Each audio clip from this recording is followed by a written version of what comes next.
Mesdames, Messieurs, bonjour et bienvenue. Il est midi, nous sommes le vendredi 29 octobre. À la une de l'actualité, l'approche à grands pas de la commémoration du 67e anniversaire du déclenchement de la guerre de libération nationale, le 1er novembre 1954. À cette occasion, l'ancien président du Mozambique, Joaquim Chissano, et l'ex-ministre sénégalais Abdoulaye Bathily sont arrivés en Algérie pour prendre part à un colloque sur la décolonisation dans le continent africain prévu dimanche prochain. Ils ont félicité les Algériens pour ce 67e anniversaire, appelant les peuples africains à s'inspirer de cette date pour faire revivre l'espoir, la flamme de l'africanisme et l'esprit de l'indépendance et de l'unité. Inauguration hier à Alger du nouveau navire de transport de voyageurs, le Beji Mortar 3, d'une capacité de 1800 passagers avec plus de 500 cabines.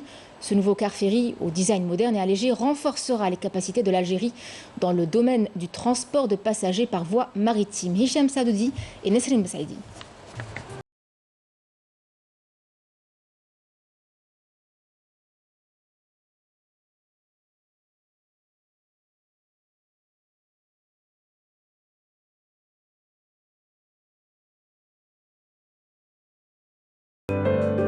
Qualifié de flottante, ce navire fournira des prestations dignes d'un 5 étoiles.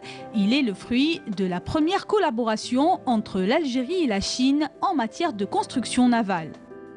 Le navire, c'est une acquisition nouvelle pour l'Algérie. C'est une acquisition nouvelle de la République chinoise. C'est un plus dans la flotte maritime algérienne. Le navire El Beji Mortar, il représente la particularité d'un grand navire, ça veut dire le grand porteur, vu ses capacités techniques et vu ses capacités de charge.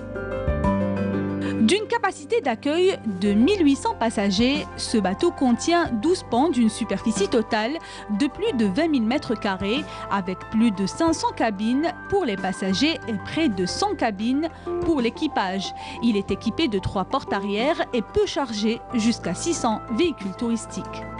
Il est équipé de 2 grands salons-bars, un syndeck, un tea room, et puis il a 3 restaurants, 2 grands restaurants de 300 de 450, plus un restaurant première classe, 2 à la carte. Des jeunes diplômés des plus grandes écoles hôtelières en Algérie et des plus grandes écoles maritimes en Afrique prennent en charge la gestion de ce navire. Toutes les commodités sont d'un standing très élevé et luxueux, aussi bien les cabines, les bars-restaurants, les différentes commodités, ainsi que les installations passagers. Comme nous avons également des suites présidentielles, des suites de luxe. Donc c'est un bateau qui représente dignement l'Algérie. Le programme des traversées du Beji Mortar 3 pourrait bientôt inclure de nouvelles destinations comme les lieux saints de l'islam pour accomplir El Hajj et la Umrah. Signature à Alger d'un mémorandum d'entente dans le domaine de la production, du transport et de la distribution de l'énergie électrique entre le ministère de l'Énergie, le ministre de l'Énergie Mohamed Al-Kab et son homologue tanzanien Jenerali Yusuf Makamba. Ce dernier, en visite de travail dans la station de production électrique d'El Hamma, s'est dit plus que satisfait de l'expérience algérienne dans le domaine. Melika Bellal. D'une capacité de production de 400 MW, la station de production électrique d'El Hamma est l'une des plus importantes infrastructures d'Alger. La station d'El Hamma compte 4 turbines à gaz de 209 et 25 MW. L'unité de production dispose également de 4 stations électriques qui sont El Hamma, le port d'Alger, Boufarik 1 et Bedouar. Tout le personnel qui se trouve ici dans la zone de contrôle sont algériens. Lors de sa visite de l'énergie tanzanien, sa satisfaction quant à l'expérience algérienne dans la production et la distribution d'électricité. Le taux de distribution d'électricité en Algérie traduit la qualité de la production et l'expérience algérienne dans ce domaine. À venir, nous souhaitons échanger nos savoir-faire et nos expériences. En ce qui concerne le volet électrique, nous avons eu des discussions et des rencontres depuis quelques mois déjà et qui ont abouti à la signature de prochainement d'un mémorandum d'entente qui va renforcer et valoriser les relations de partenariat. L'Algérie dispose de moyens considérables dans le domaine énergétique, compte désormais consolider ses relations avec la Tanzanie et de densifier les échanges avec d'autres pays africains. Le ministre de l'énergie tanzanien est en Algérie pour une visite officielle de 2 jours. Direction à la présent pour vous parler du barrage de Djorfet Torba qui connaît actuellement une période de quasi-sécheresse, une situation qui suscite l'inquiétude de bon nombre d'habitants de la région. Pour y remédier, plusieurs projets sont sur le point de voir le jour, notamment celui du transfert des eaux albiennes du champ de captage de la région de Boussir vers celle de Béchar. Yasmine Moussaoudi. D'une capacité de retenue de 365 millions de mètres cubes, le barrage de Djorfet Torba est la source principale d'alimentation en eau potable et d'irrigation des terres agricoles de la wilaya de Béchar. Le barrage a atteint son niveau le plus bas, suscitant l'inquiétude des populations de la région par une perspective de grande pénurie d'eau. Pourquoi compter toujours sur le barrage de Djorfet Torba pour subir des pénuries d'eau à long terme? Béchar a des potentialités hydriques qui doivent être exploitées. Si ce barrage sèche, c'est toute la population de Béchar qui en subira les conséquences. Nous ne pouvons plus compter uniquement sur ce barrage. D'autres solutions doivent être trouvées. Parmi les solutions pour pallier le manque d'eau potable dans la région, le projet d'envergure de transfert des eaux albiennes du champ de captage de la région de Boussir vers celle de Béchar sera réceptionné et mis en service en février 2022 à travers un réseau de canalisation de 190 km et avec une capacité de 30 000 cubes par jour.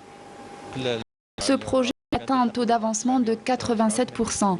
Je pense que le plus a été fait. Il reste les 4 stations de pompage où les équipements nécessaires seront fournis. C'est une entreprise nationale qui prendra en charge le projet car il y a eu une résiliation de contrat avec l'ancienne entreprise. Ces mesures prises par le ministère de tutelle permettront incontestablement un meilleur approvisionnement et une sécurisation de l'alimentation en eau potable des habitants de cette région. Le fonds dédié au financement des startups a soufflé sa première bougie. Une rencontre a été organisée à cette occasion au Centre international de conférence Abdelatif Rahal. Il a été notamment question de faire le bilan de cette première année d'exercice.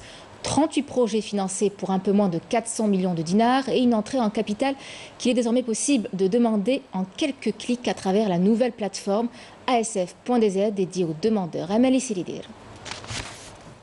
Devenir chef d'entreprise, un défi relevé par ces jeunes entrepreneurs qui ont réalisé leur rêve grâce à l'aide du Fonds algérien pour le financement des startups. Dans notre projet, nous avons choisi d'utiliser l'intelligence artificielle et l'électronique. Il s'agit d'un système qui permet aux conducteurs d'être plus prudents sur la route. Il permet d'alerter en cas de danger. Plus de 60 projets innovants ont été choisis pour être financés par le Fonds national pour le financement des startups. Plus de 247 jeunes ont présenté leurs projets pour le financement. 65 projets ont été retenus et ils sont en cours de réalisation. La concrétisation. Les jeunes trouvaient beaucoup de difficultés à obtenir les financements. Aujourd'hui, grâce au Fonds national pour le financement, c'est beaucoup plus facile. Une plateforme numérique a été lancée pour faciliter aux jeunes entrepreneurs les démarches de leurs projets innovants. De quoi contribuer à relancer, à diversifier l'économie nationale. Au chapitre santé, le dernier bilan du Covid-19 chez nous en Algérie fait état d'une légère hausse des contaminations avec 91 nouveaux cas enregistrés, 3 décès malheureusement à déplorer et 68 patients guéris de la maladie. Des chiffres en légère hausse en raison d'une certaine négligence du protocole sanitaire, des gestes barrières bafoués. Pourquoi un tel relâchement? Avec la baisse des cas ces dernières semaines, le citoyen a probablement cru que le virus n'était plus là. Notre reporter Lamia Boudbouda nous fait un état des lieux ce midi dans la capitale. Regarde. En En Algérie, malgré une situation sanitaire stabilisée, le risque d'un rebond des contaminations est là, car le variant Delta circule toujours. Surtout si nous continuons avec les mêmes degrés d'inconscience et d'abandon des gestes de prévention. Je pense tant que je suis vacciné, je pense que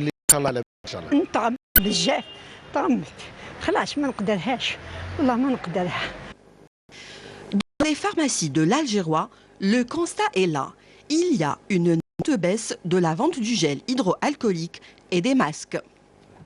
Les gens achètent de moins en moins le gel et de masques, mais ils en achètent quand même. Ils en achètent, je pense que c'est par rapport à l'obligation de porter le masque dans certains commerces. Et le gel, en général, c'est plutôt pour les enfants, pour l'école. Je pense que c'est une obligation, je pense que le directeur d'école impose le gel aux élèves. Donc, beaucoup moins que l'an dernier, forcément, puisque le taux de contamination a baissé. Alors, on peut justifier ça par plusieurs facteurs, à savoir que les personnes trouvent à disposition de leur travail ou même dans des multisurfaces des gels hydroalcooliques en vente ou même des bavettes. Il y a aussi, la majorité des personnes mettent des bavettes en tissu, donc ils n'ont pas besoin de racheter tous les jours des bavettes, c'est pour ça aussi. N'empêche que nous, notre rôle est tous les jours de veiller à leur rappeler qu'il est important de mettre la bavette tous les jours. Certains citoyens vaccinés ont abandonné les gestes qui sauvent, pensant être protégés. D'autres citoyens ont bien conscience que ces gestes sont à maintenir. J'ai même fait le vaccin il n'y a pas longtemps. J'ai le deuxième rappel dans longtemps, Inch'Allah. Et j'espère que tout le monde et toute la jeunesse, toutes les personnes fragiles pourront maintenir ces gestes barrières et faire le vaccin. Ah oui, je les maintiens. Je les maintiens, oui. D'ailleurs, même dans la rue, je garde mon masque. Oui. Et vous respectez toujours les gestes barrières? Ah oui, j'essaye de distancer. Se faire vacciner et le maintien strict des gestes barrières sont les seuls impératifs pour ne pas revivre une nouvelle situation pandémique. Et puis l'ONU qui appelle à la solidarité mondiale et au soutien pour l'Afrique dans 3 domaines, notamment dans la réponse au Covid-19, et inclusif et le financement. Sa vice-secrétaire générale Amina Mohamed a déclaré qu'une action urgente était nécessaire dans ces dossiers-là. Concernant la pandémie en Afrique, il est question d'accélérer la distribution de vaccins en renforçant les systèmes de santé nationaux et en réalisant des investissements indispensables dans l'état de préparation, sachant que seulement 5% de la population africaine est entièrement vaccinée. L'actualité à l'étranger marquée par la une du journal français La Croix contre la guerre invisible au Sahara occidental et les hostilités ont repris depuis près d'une année après la violation marocaine du cessez-le-feu le 13 novembre 2020. La Croix avait titré dans son édition parue mercredi « C'est pourtant la guerre au Sahara occidental, l'invisible conflit ». Le reportage à l'appui décrit les combats quotidiens des soldats sahraouis derrière le mur de la honte érigé par les forces marocaines durant les années 80 pour empêcher le Front Polisario de pénétrer sur les 80% des terres du Sahara occidental. Par ailleurs, le représentant du Front Polisario en Europe et auprès de l'Union européenne également, Oubi Bouchraya Bachir, a fustigé la France qui, selon lui, s'interdit de facto de jouer son rôle dans une résolution du conflit du Sahara occidental et a critiqué l'Espagne qui continue de faire fi de sa responsabilité historique vis-à-vis du peuple sahraoui. Dans un entretien accordé au journal La Croix, Oubi Bouchraya Bachir a regretté la position de l'Espagne qui se dit officiellement neutre et ce faisant se comporte comme des pays dénués de toute relation avec le Sahara occidental. En Palestine, les autorités de l'occupation israélienne ont démoli un village d'Arakib, dans la région de Negev, dans le sud, pour la 114e fois consécutive. C'est ce qu'a annoncé un membre du comité local pour les forces d'Arakib, réitérant que les habitants reconstruiront une fois de plus leur village. Un combat qui ne va pas accroître leur attachement à leur terre et leur lutte pour leurs droits. Dans un rapport, ce village habité par 22 familles a été construit pour la première fois durant la période d'occupation, acheté par les résidents palestiniens. On passe à présent au reste de l'actualité internationale en bref avec Nesrine Ben.